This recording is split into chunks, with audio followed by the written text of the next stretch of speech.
Los carbohidratos es un grupo que se encuentra en azúcares, dextrinas, pectinas, celulosa y en ciertas gomas. También se encuentran en alimentos como las frutas, el pan, las pastas, cereales, entre otros. Químicamente los carbohidratos están compuestos de carbono, hidrógeno y oxígeno. Uno de los más sencillos es el azúcar de 6 carbonos, también conocido como glucosa, que básicamente es una estructura anular. La diferencia de posición del oxígeno e hidrógeno en el anillo puede diferenciar las propiedades de los azúcares como la solubilidad, dulzura y velocidad de fermentación. Si se eliminan moléculas de agua en unidades de glucosa, se forman moléculas llamadas disacáridos como la maltosa. En cambio, si se agregan unidades de glucosa en esas estructuras, se forman los polisacáridos. Uno de ellos es la amilosa. Encadenando de las unidades de glucosa de una manera diferente, se puede llegar a formar polisacáridos como la celulosa. Proteínas. Estas están compuestas de carbono, hidrógeno, nitrógeno, oxígeno y en ocasiones azufre y fósforo. Se encuentran en plantas y animales. En estos ayudan a formar estructuras tales como los cartílagos, piel, uñas, pelo y músculos. Forman parte de enzimas, anticuerpos, leche, huevo, entre otros. Estas son moléculas complejas y están formadas de unidades más pequeñas llamadas aminoácidos, las cuales se unen para formar cadenas más largas. Los aminoácidos se emplean en la digestión para construir nuevas proteínas. Tienen un grupo ácido y un grupo amino, ambos unidos con un átomo de hidrógeno al mismo átomo de carbono. Se pueden tener encadenamientos o cadenas rectas, enrolladas o dobladas. Estos se logran entre los carbonos A de los aminoácidos al eliminar el agua. La complejidad de la configuración de la proteína es muy delicada, ya que puede modificarse por agentes químicos o por medios físicos. A este cambio se le llama desnaturalización. Ejemplos de esta es el agregar alcohol al huevo o agregar jugo de limón a la leche, aplicar calor a leche o carne o ácidos en la carne. Al descomponerse, las proteínas dan lugar a peptonas, polipéptidos, aminoácidos, amoníaco, nitrógenos, mercaptanos, escatol, putrescina y ácido sulfúrico. Las grasas son aquellas que no se encuentran en cadena debido a que no tienen una unidad básica que se repita constantemente. Suelen ser sustancias suaves, aceitosas y insolubles en agua. La molécula básica para la grasa es la glicerina. De hecho, como puede verse en la figura 1.7, que es la estructura básica de la molécula de grasa, está conformada por 3 ácidos grasos y una molécula de glicerina. Únicamente existen 20 diferentes tipos de ácidos grasos que pueden ligarse a la glicerina.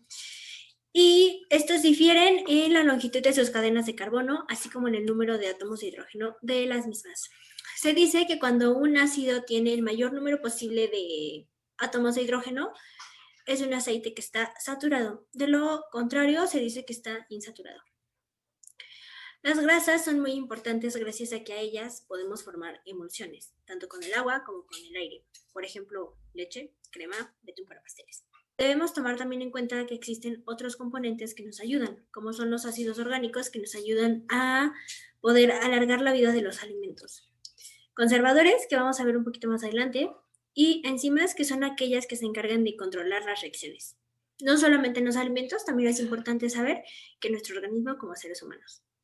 Tenemos aditivos y aquí es en donde entran los conservadores, que se añaden con el fin de mejorar el aspecto y de prolongar la vida útil de los alimentos.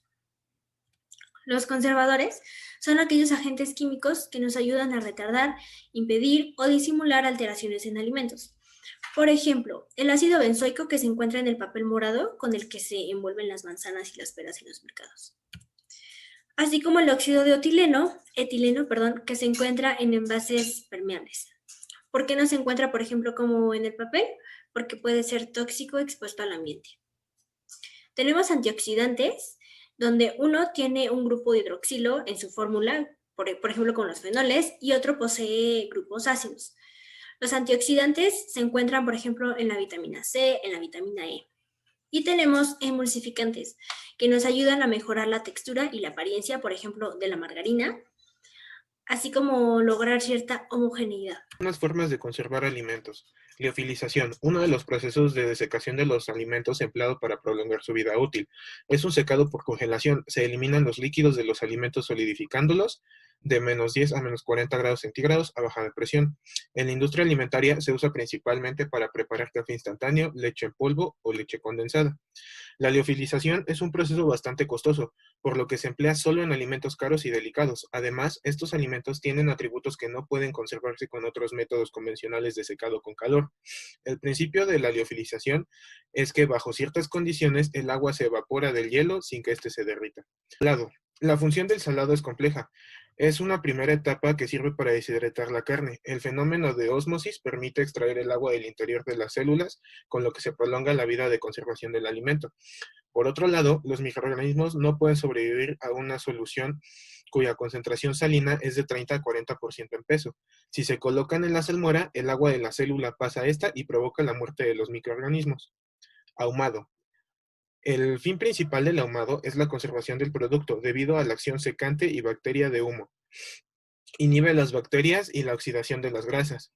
Tiene cambios agradables de aspecto, color, olor y sabor en los alimentos. Un efecto combinado de la deshidratación y los conservadores químicos del humo, y esta coagula a las proteínas. Envasado y empaque de alimentos. El enlatado suele ser el recurso más utilizado por la industria de los alimentos procesados, debido a su carácter hermético e inerte. Los laminados, a pesar de no ser realmente herméticos, proporcionan una barrera excelente contra los diversos microorganismos y la suciedad. Envases de vidrio. Estos son químicamente inertes, pero aún así no se evitan los problemas usuales como la corrosión y la reactividad, ya que estos se presentan en las tapas metálicas. Las envolturas de plástico cumplen una función de aislamiento para diversos alimentos y suelen estar hechos de celofán, acetato de celulosa, hidrocloruro de caucho o poliamida. Las películas comestibles, que son utilizadas más que nada para embutidos como la salchicha o el chorizo.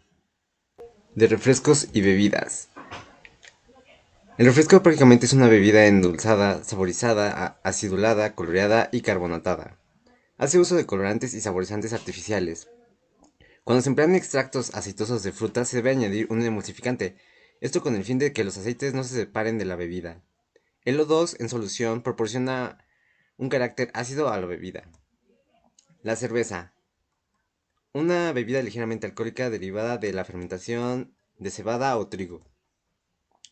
Pasa por un proceso de germinación en el cual se producen enzimas que son los causantes de romper los polisacáridos en los componentes del grano.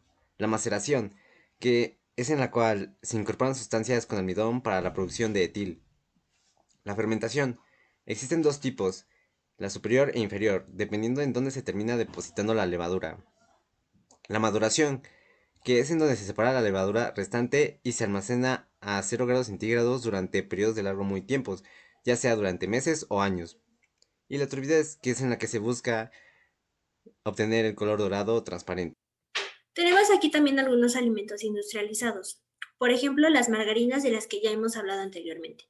Son sustancias grasas de consistencia blanda y se obtienen artificialmente a partir de la refrigeración lenta del sebo de buey. Debemos tomar en cuenta que para poder ablandarla se le agregan aceites como el aceite de sésamo, además de leche, sales, emulsificantes de los que ya hemos platicado, saborizantes y colorantes.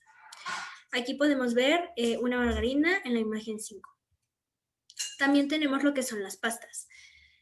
Las pastas, su componente clave es el gluten, que nos ayuda a impedir que se pueda disolver la pasta o que se pueda batir. Debemos tomar en cuenta que es un alimento con base de almidón hecho de semolina, que se obtiene a través del endosperma de un trigo llamado durum.